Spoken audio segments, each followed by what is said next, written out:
says do not climb.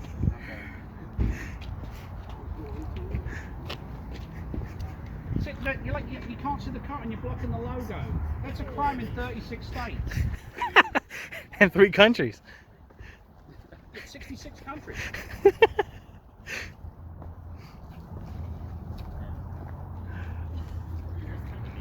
Well, keep posing, you've got to work it. I was Austin Power stunt double.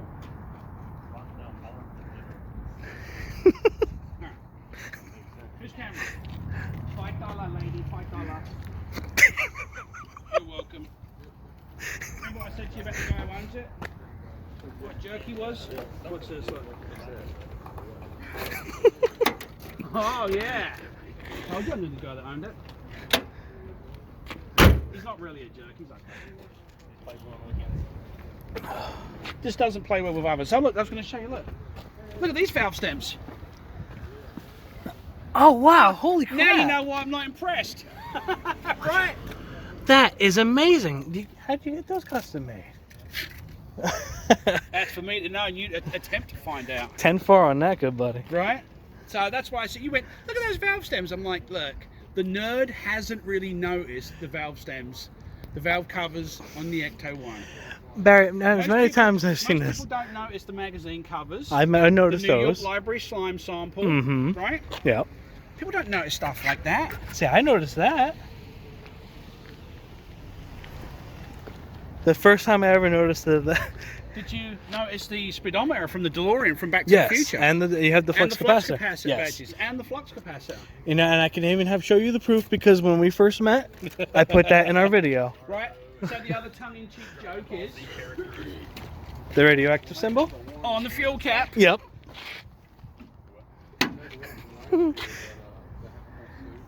And I remember your crossover thing with Doc Brown and Egon being friends, and that's how they got the radiation.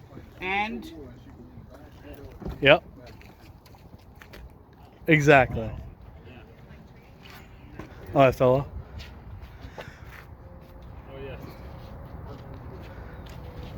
Hey, did you guys get a picture with the Prius? You gotta show the Prius some love. Cher's gonna be really upset otherwise. I see the antennas in the back there. Alright, so this is what I was talking about with the interior. Yeah, looks good. A lot more wiring. The oscilloscope's going. The coach lights have been fixed. These were not functional when I met you at the Charlotte Auto Fair. So I don't think they were working in North Carolina's transportation either. Yeah, probably. Got those fixed. Just a lot more sort of, you know, small details, you know? Yeah. But you can see the beacon, the interior of the beacon, the lens is all distorted. That's actually the better out of the two. That was exactly the same as the one that's on the roof up here. So if you go around the other side, let me put my chain on just to keep people from. No, I understand.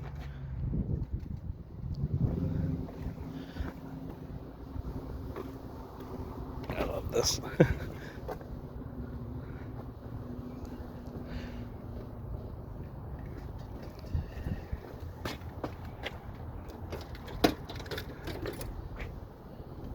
So once we fire up, so the beacon's right there. Here's the button that changes the flash patterns. So this is where we'll go into SOS mode. Then we've got rotating, left and right, strobing left and right, on, and then slow flash, quick flash. Nice.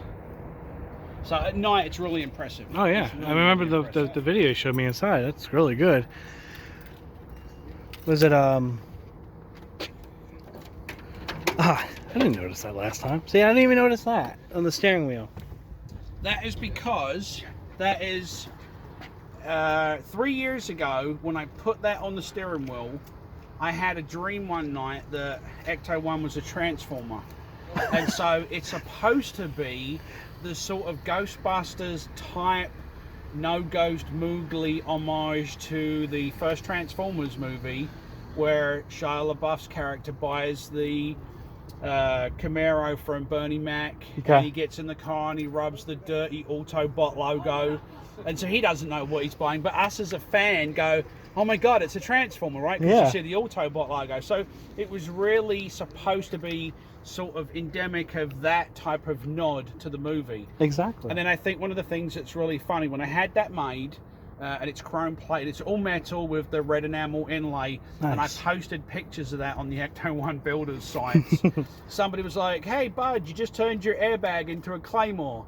And I'm like, man, this car's 45 years old, there's no damn airbag exactly. on this car. So it didn't even have proper seatbelts. But it's just amazing that correlation of people immediately started to find the negative in that and not say, oh my God, that's really cool. It's like, you idiot, you turned your airbag into a Claymore. You know what you just said to me when my first thing that popped in my head was, your dream was like a foreshadowing of the Ecto-1 that came out. One of the things I thought was funny about that was there somebody standing behind me who went, oh my God, let's make Ecto-1 into a Transformer? And it took them 3 years of licensing negotiation and for the teaser trailer to come out to prove that they're still interested in the franchise. And it's not just something that's just faded and gone away, you know? Barrie, can I sit? Yeah, absolutely. Okay. Yeah. Oh, it's home. There's the Ernie Hudson. See the button that's lit, the amber button? Just go ahead and turn that off. This one here? Because the lights are running. We're just going to walk away and drag the battery down. Yeah, exactly. So one of the things that I did recently was invested in a Dymo label maker and redid all my labels in that sort of very 80s feeling label method. It's perfect. I was looking for an old used one on eBay for ages and didn't realize that from a nostalgia standpoint they actually still make it. I love what you did with the flux capacitor button. Yeah. So it runs. That was my inspiration for that. So let me go ahead and turn that on. Yeah, that's perfect. There's nothing better than having a flux capacitor that actually fluxes. Exactly. So, and I tried to be very functional. So, you know, like all my silly things, the floodlights you see behind you are leftover floodlights from the roof rack. So I actually wired them in. They work. If I'm working on the car at night, they actually function. I've got a repurposed broom holder that you would put up in your garage that you would put your brooms and stuff on, and so I have a whole bunch of working flashlights. You know, it just seemed like a dead space, needed something up there that might make sense and be functional. When I did a STEM expo at the Charlotte Speedway, one of the guys noticed the fire alarm panel on the side of the car and gave me a free fire extinguisher. That's perfect. So I put that up. You know, hopefully I'll never have a car fire, but if I do, I have a functioning fire extinguisher. Even with all the electronics in here too, you know. So let me go around the other side and I'll walk you through some of the controls. You know, you can stay there. Oh, okay. Oh, I'm in heaven. I'm in heaven. I'm in absolute heaven. So a lot of it is the silly stuff that makes sense. Oh, so we both have the Feniacs, okay. Yep. So I have master kill switch here so that it turns everything off. It just kills the entire car, so we can turn this panel on without having to put the key in. And everything's what it says it is. Our floodlights are our floodlights. Wow. That's the lasers on the ends of the sniffers, your code 3s. That's the motor for the EVP mic. So when the EVP mic is installed, it makes the motor spin. Okay. The 888, which is, mine is a light of Mars, but in the movie car it would obviously been a propeller ray. Okay. So, but that activates that. Cameras, so a few seconds the cameras will boot up and our cameras will come to life. Yep. So we have our cameras, amber beacons, and then this is the flasher. This is the Ecto Containment breach process. So what might make sense is to, you know, go around the back, and I'll stay here and walk you through how that works. Okay. This control panel also, everything functions up here. Let me go ahead and turn the radio off. But we've got our ghost scanner, which is hidden under here, and this is really done for a passenger, mostly because it's such a driver-centric car with the cameras and the CB radio facing towards the driver. I always felt like that any passenger that would be here would just kind of be bored. They can't see the cameras, so this just gives a little bit of whimsy for the passenger. Then we've got our floodlights, so they work behind you. Oh yeah, okay. So working floodlights. Yep. Then we've got our all the stuff up on the dashboard, like the CB radio, and the lights are all switched here. We've got green underglow kit, and then there are 2 extra switches. This one is wired to the right footwell. This one is wired to the left footwell for any other accessories. Wow. Because working in this car is a pain in the butt. So Oh, when I I did it the last time, I wired some extra wires, wired them through a circuit so they're already grounded. All I've got to do is put the live wire to a device and it will function. That's perfect. I'm just, I'm in awe. So, our deck lights, which are located up here, and then our ground effect kit here. Okay. Obviously we have some modern stuff like a charging cable and a window clamp for a phone, which can double as a GPS because this predates any of that connectivity. Along with this just isolates the siren, just so if somebody's in and it's late at night, you can actually physically turn it off. The controller does have its own power button, but it keeps memory mode, so when we activate it here, I can go straight to siren mode. Nice. See, I didn't get this with mine. I had to make my own little panel. Yeah. There's a couple of different kits.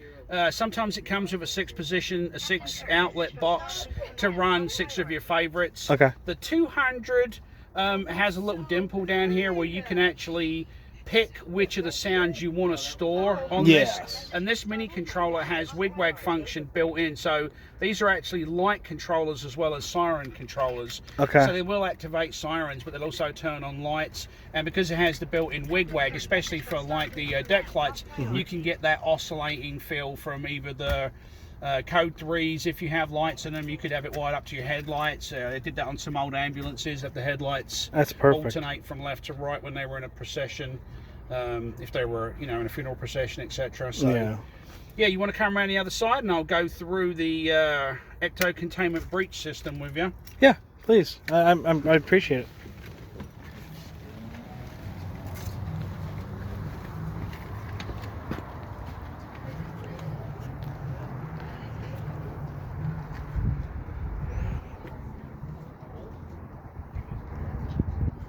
To as the flight deck. So Okay.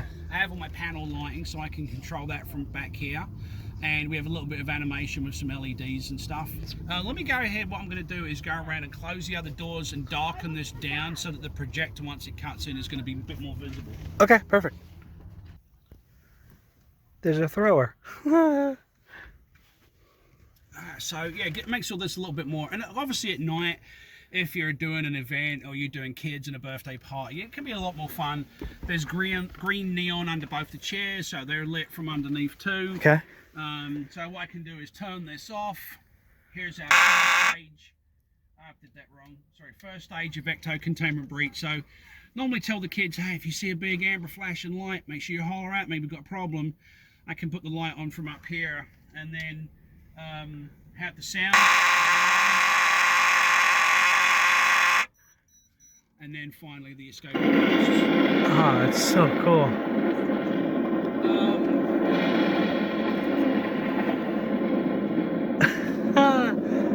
Wow.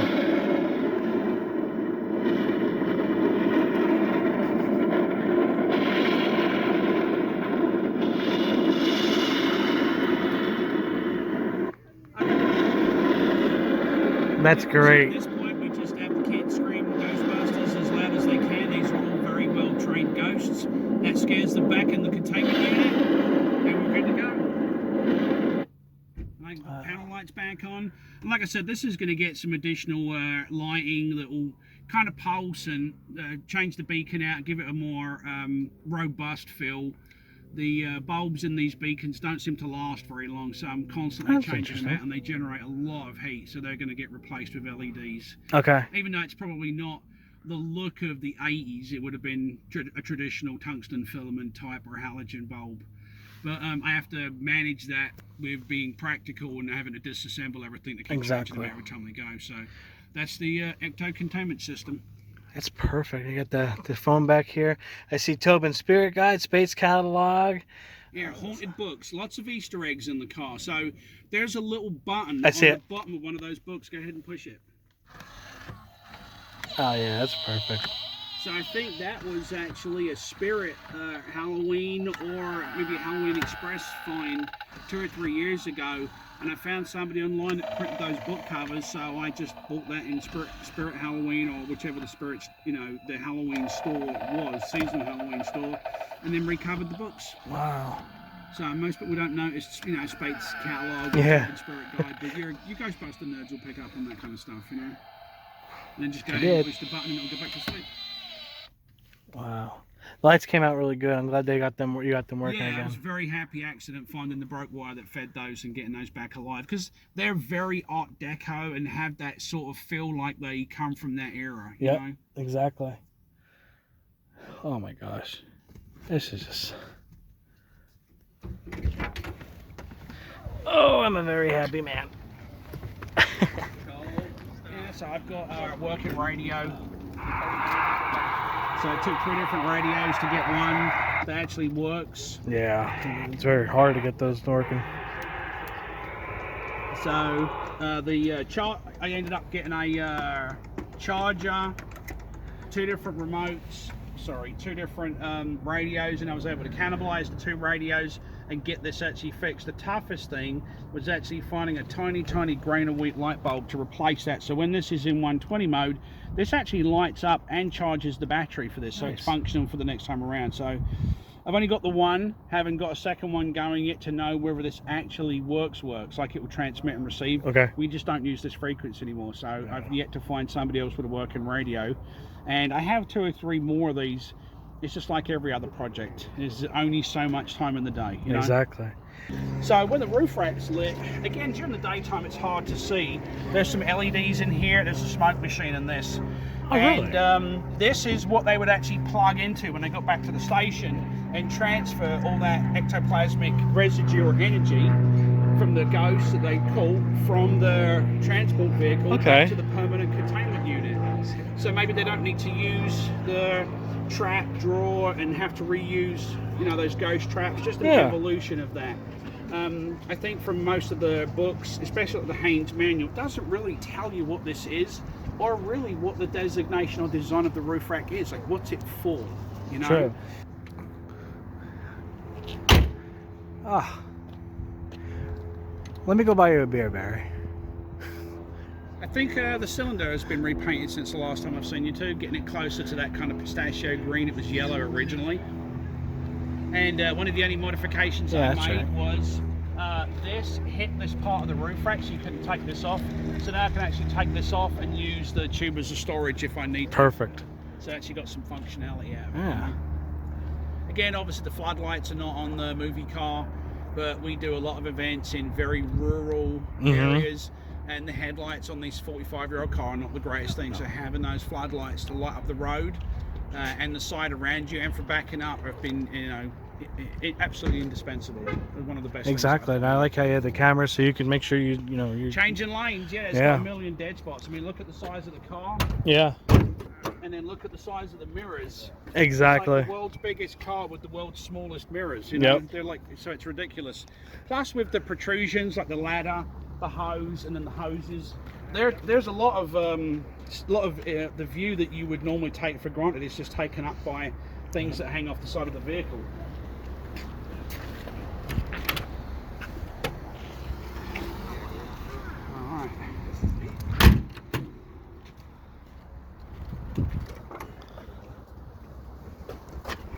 And then that's the other side of the Ecto containment unit. Exactly. So, well, one of the things, I don't know if I mentioned this, but the LEDs now, all these nickel areas, these old chips from these 80 circuit boards, are all lit by the LEDs. Yeah, so at night you get a lot of reflectivity, get a lot more bang for your buck, you know? Is that the remote? That you control everything? Okay. Yep. Just sort of hiding there in plain sight, and it's just a lot of leftover stuff. It's an old relay from the car that did the flasher unit. That's a valve from a barbecue grill. That's the original power inverter that I blew up the day I put it on because it was too small. You know, some distribution amps and blocks courtesy of Time Warner cable back in the day. And then this is a vent panel off of a server, so it would go this way and have fans behind it. I've got the neon hiding behind it. Little local switch to turn the neon off if you want to. And some little battery effects. So there's a battery in here that feeds these, so I can turn this on. I typically do this at night. If I'm going somewhere, I'll open this and turn this on. And people think it's the alarm system for the car. It just stops them screaming at the car. There's a 9-volt battery in there. Exactly. And there's another little 9-volt hidden up here, so I can turn this on and that strobe will flash. Just kind of has that sort of feel like that's your alarm system, you know? Yep. If you need me to 3D print you anything, let me know, because I'll be glad to do it. I don't know what I would need 3D printed. I kind of like the randomness of finding, you know, old junky relays. That's the fire alarm panel I was talking about Yeah. that the guys noticed.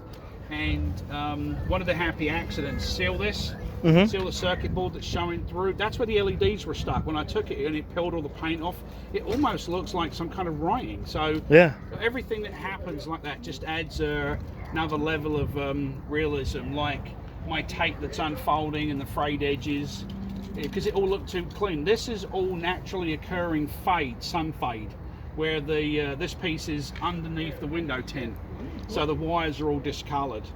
It just adds that sort of level of realism to it. So it's not too clean, it's not too pristine. It's a workhorse. Exactly. Thrown together at a moment's notice to save the world. It's a dream car. We didn't have 6 months to plan before Gozer came.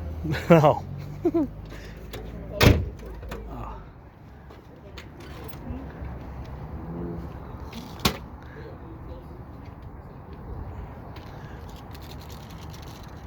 Now, Barry, that's not being run anymore. That's just by the wind itself, That's right? a real-time anemometer.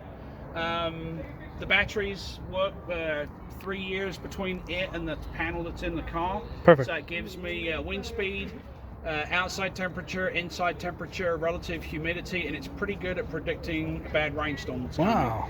So when you drive a car like this, obviously it's inherently dangerous to get involved in any kind of wreck, because pretty much no one's going to be able to repair it because everything's custom made. Exactly. So if the weather's looking really, really bad, it gives you a heads up that it's time to pack up a little early and head home, Yep. get her back inside, get her safe, make sure everything's okay, you know?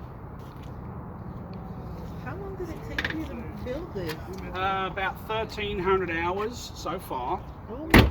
and counting. counting. And I think we have about 224 shop hours Gotta wrap it up. for all the big mechanical stuff like the engine.